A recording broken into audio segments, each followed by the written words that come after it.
Okay, so back again. So second video, so we're going to look at a bit more of the posterior chain now. So we're going to really focus on the sort of the lumbar region, lower back, our glutes, a bit more specifically the hamstrings as well. So what I'm going to show you is something that we call the semi-stiff leg deadlift. So basically that means the knees are just going to be slightly off lock, so not going to be completely locked, slightly off locked, and I just find that just hits the muscle a little bit more, just protects the joint slightly better.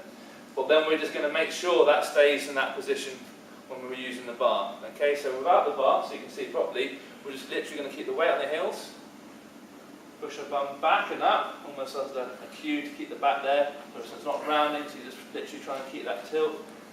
Shoulders engaged, so they're not rounding either, so it's just locked in. Get to a position where you can really feel tension in the back of the hamstrings, and the back's as straight as you can be. Keep the head still, and then come up. So that's basically the movement that we're going to be trying to perform in the gym with the bar. So I'll just do it again, so you're going to breathe into your core to get some intra-abdominal pressure to help protect the lower back. Slight bend the knees, tilt back slightly, and then keep your bum tilting back and up to keep that lung position in a slight tilt. Hold it there, keep around the heels, and back through. Okay, so that's what we're looking at. So when you use the bar, what I probably recommend is to take your shoes off, because most people's trainers will have a bit of a heel which will try and push them forward.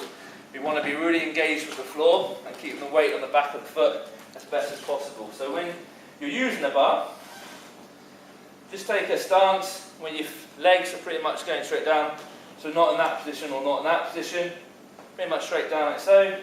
One thing I would like to say is this is not a particularly heavy weight on here. No, it's not. It's not. These are not big heavy chunks of iron. They're only 5k each. So with the bar, that's only about 30 kilos. 30K, yeah. So we use these basically because it just allows us to get underneath the bar properly, and as I'm quite tall, Show off. I don't have to bend down too far to get it. So these are pretty much the Olympic standard size. So you use 5, 10, 15, 20, 25, etc. will all be the same diameter, so right. The bar will be of the same height. So there, shins about a couple of inches away from the bar. Okay, weight on the heels, so we're bracing our core, shoulders back. We come down so the shins are roughly just a tad forward. We're going to breathe in, lock the shoulder blades back. So you can now see my back is pretty much in the position that I want to be lifting up from.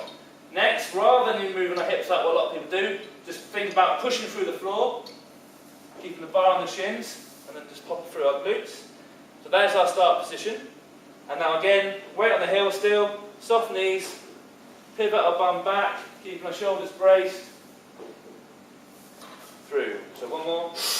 All right, can you just go through that really slowly, just so I can get the, so you can get an idea of what exactly it is you're doing. It's key not to. What's key not to do? It's okay, the main. So what I'll do, I'll show you what it should look like. Yep.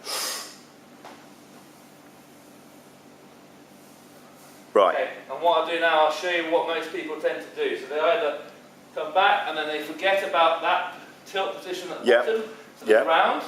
Okay. They also, if they keep that straight, they then tend to forget about keeping the shoulders locked back and in. So you can see the difference there. Yeah. And the last one that I find a lot of people tend to do when they come down, they then sort of bend the knees.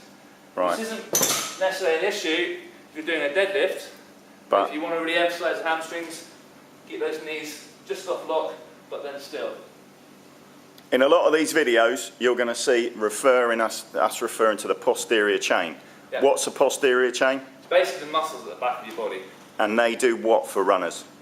Maintain stability, maintain actual sort of body position, so you're not rounding when you're running like this. Yep.